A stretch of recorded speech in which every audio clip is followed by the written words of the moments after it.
You know, anybody who's owned and loved a pet certainly knows the positive effect they can have on your whole life. Well, you're about to meet a local boy whose dog did that and so much more. January 2004, Will Gibney enters the world. You know, babies don't come with instructions, but a mom knows when something's wrong. Will's infancy was pretty telltale. He was definitely a child who struggled with sensory integration issues. What that means is he was a child that was hard to soothe. By first grade, it was heartbreaking.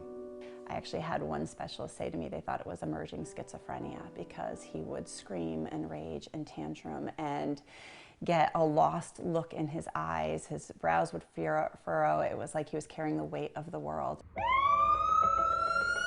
Endless tests finally revealed Will had autoimmune encephalopathy.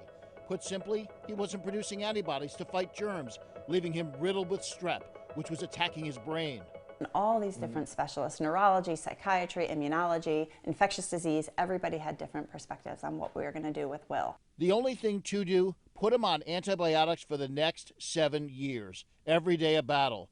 At age 12, Will needed a miracle. So his mom tried a different kind of medicine. This is no ordinary puppy.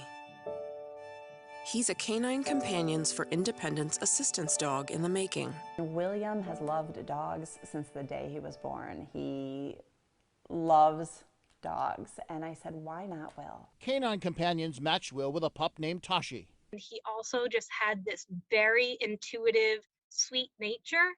And, you know, Will is a very empathetic young man. And the two fit together really well. Up next on stage, we have Will and his mother, Laura.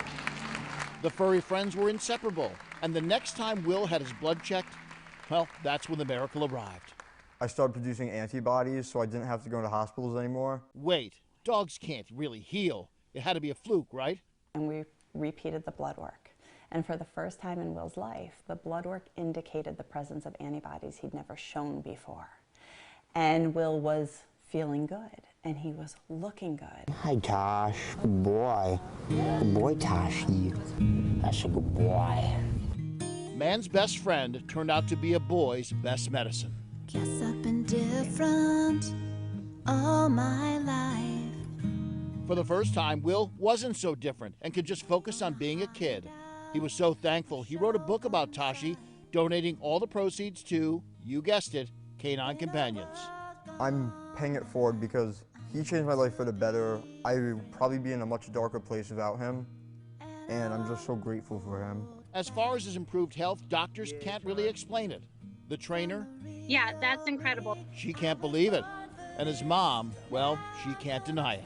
I can't prove medically that this had the impact that I believe it had, but we got Tashi, Will got healthier. As for Tashi, he's a PhD, pretty happy dog, who'll be attending Siena this fall.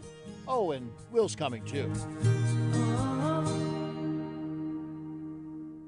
As a child psychologist, she's read a million studies on this kind of stuff, and doctors can't always explain it, but sometimes the body reacts differently to different stimuli, and this dog, he sleeps in his bed, and he stimulated something with his body to produce those antibodies. Yeah, and he looks like he's thriving and doing so well, and just seeing Tashi right next to him, just a perfect pair there. Yeah, they both graduate in a couple weeks and then to Siena, so keep an eye out for them. Great story. Thanks so much for sharing, John.